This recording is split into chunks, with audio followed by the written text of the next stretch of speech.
You don't have to lower your movements. You don't have to lower your facial expressions. You don't have to lower any of that.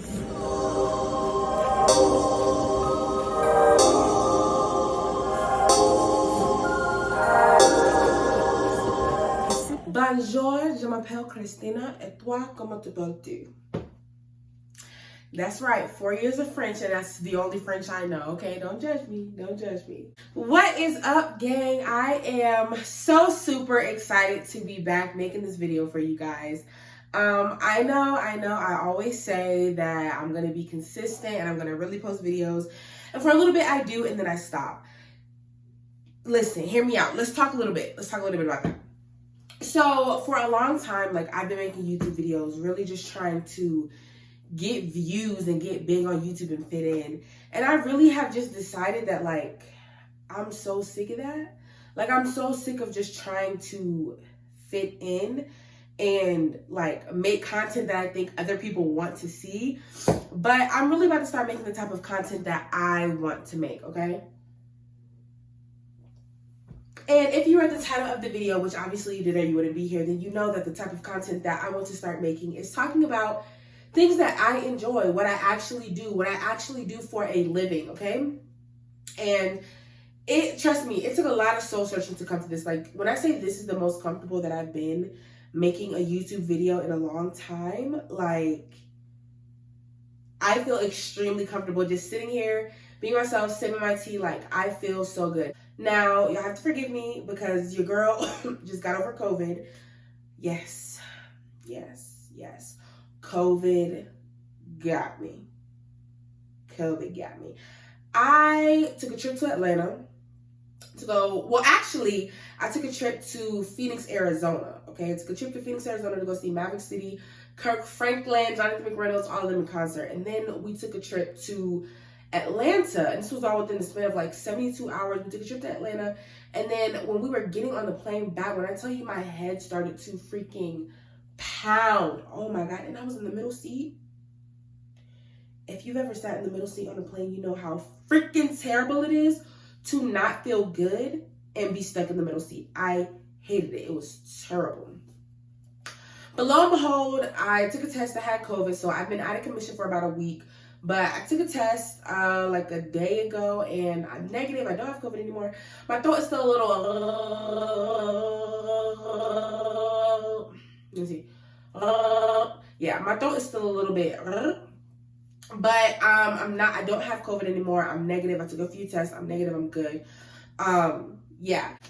I really want to talk about the topic for today, okay? I want to talk to you guys about how my HBCU helped me to become a better artist. And I feel like it's important to talk about this because, as you know, our college kids are going back to school, and, you know, high schoolers are deciding to go to college, not go to college, whatever the case may be.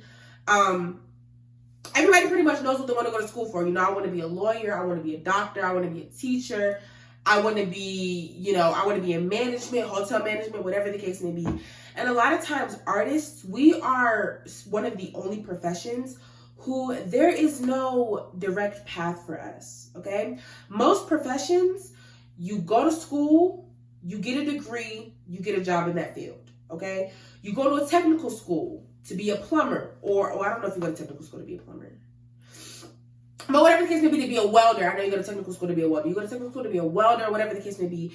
And then, boom, you get a job. With being an artist, actor, photographer, dancer, it is so different, okay? Yes, we go to school, but there is no guarantee that when you graduate, that you're going to have a job within your field. You know what I'm saying?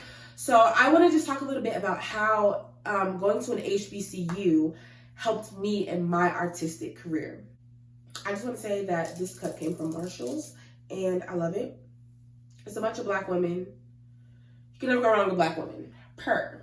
All right, so if you don't know, an HBCU is a historically black college university, okay? So that means that it was founded, you know, made for black people because, baby, 70 years ago, 70, 60, 70, 80 years ago, we weren't allowed in the same schools as white people, okay? We weren't allowed in the same school as them. You know, everything was still kind of, even though it wasn't technically segregated, it was still segregated. Y'all know how this country does.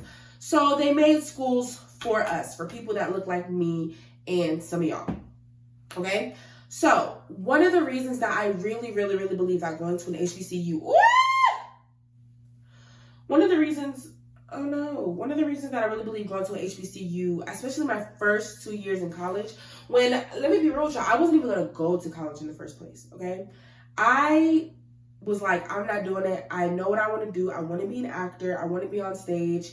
I'm not going to school. So going to an HBCU as an artist for me helped me in a lot of different ways.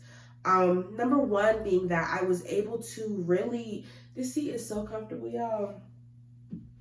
It's so relaxing. Anyways, number one, I was able to go to school with a group of people who look just like me, okay? I started with a bunch of Black kids, and we all, in our class or whatever, we were all Black. So we were able to go through that experience together as Black students, okay? Not only were we able to go through that experience together as Black students and be the majority, we had Black teachers.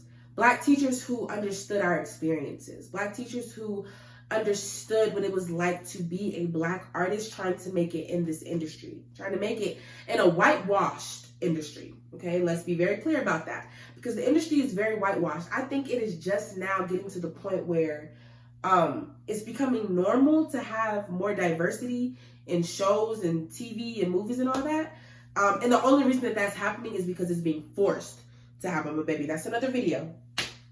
Anyways, yeah, we were able to be taught by these teachers who understood our experience and understood what it was like to try to be an artist making it in this world.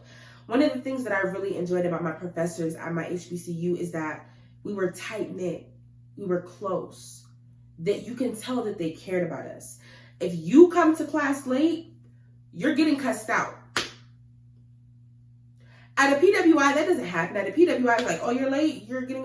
At a PWI, you're getting cussed out. But I mean, at an HBCU, you're getting cussed out. But you know why you're getting cussed out? Because your teacher cares about you, and your teacher knows that if you show up late on set, baby, you're done for. At an HBCU, when you're in class, baby, there are tears streaming down your eyes. Okay? You're letting out trauma. You're opening yourself up, vulnerability. You're being taught to let things out and let things in, let things open. At a PWI, yes, there is technique, yes. But at an HBCU, there's community. You're being taught to release so that you can be the best artist that you want to be. And actually, I went to an HBCU and a PWI, so I have experiences from both sides. Okay, I have experience being taught by white professors, which is no shade to them. I love them. I still talk to my professors to this day. And I was taught by Black professors. The experience is just different. There's a difference being taught from a place of technique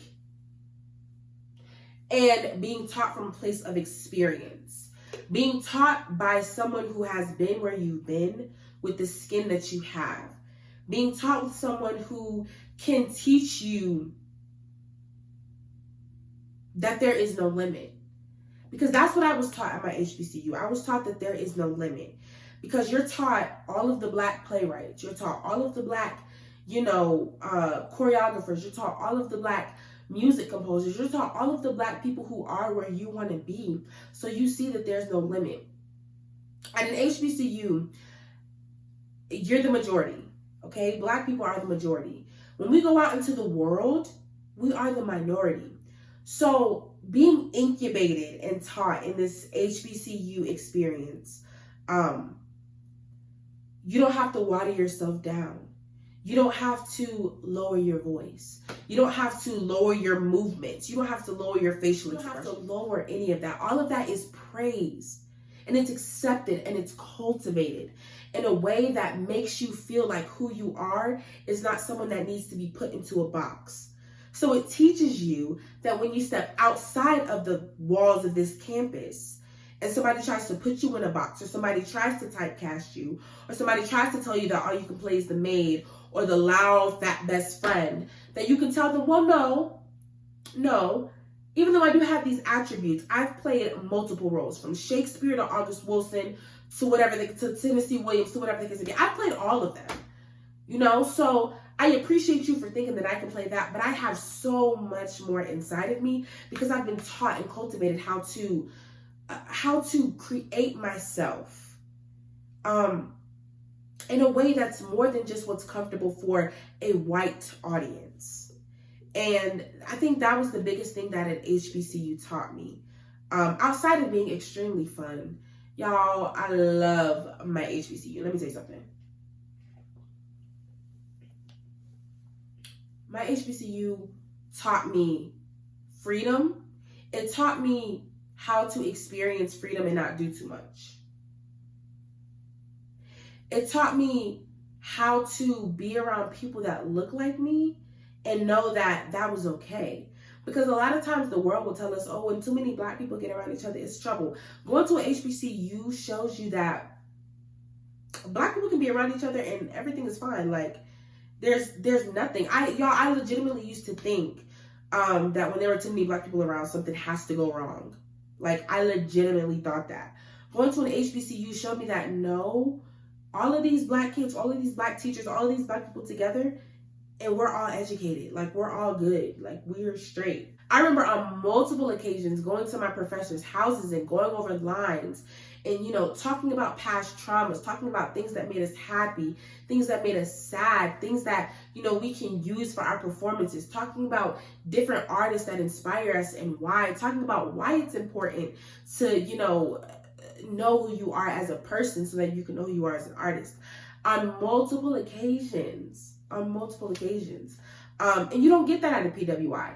So, some of you might have got that at PWI. I didn't get that at PWI. I got that at my HBCU, at my historically Black college university. That's what I got. I got, what's the word I'm looking for? I got personalized teaching, personalized care. And that's important. That is important to a young artist trying to cultivate their art. At the end of the day, I will always tell you that I think that college is important, whether you go to an HBCU or a PWI. I think that it is important not only to, you know, go for your career, but I think it's important to experience, because for a lot of us, college is the very first place that we get to experience freedom and being on our own without the confines of our parents being right in the next room or having to see our parents, you know, every single day. I think it's important. But I think as an artist, as a Black artist, if you have the opportunity to go to an HBCU and learn, do that. There are so many amazing Black teachers. There are so many amazing Black professors, so many amazing Black people doing Blackity Black things that can teach you that your Blackness is not something that you have to water down to be in this industry. And I think that even though psychologically we may know that, it's important to cultivate that mindset and to cultivate that. So going to an HBCU really helped to mold me into the confident artist that I am today. I went into that room being meek, being mild, feeling like I had to lower my voice. Baby, I came out of that HBCU knowing that no matter what room I stand in, I'm standing tall. I'm standing up. I'm standing proud. Okay? Going to an HBCU is extremely important. I recommend everybody, if you are Black, go to an HBCU. Even if it's just for a semester, go to an HBCU. It will change your perspective. It will change your life, especially as an artist. Okay? You need to see people who are where you want to be. Well, I think that's it, child. I ain't gonna talk your head off. I know y'all want to go look at cat videos or whatever the case may be. But before you go, make sure that you like, subscribe, and share this video, because you never know, there may be a college kid or a high school kid who is trying to decide whether or not they want to go to college for art. And they need to know that HBCUs are an option and HBCUs are important, and that is absolutely where they should go. I will 100% advocate for an HBCU every single time. Alabama State University for sure, if that's what you're thinking of. That's the best HBCU. ASU, you know. And with that being said, I will see y'all on the next video. Bye.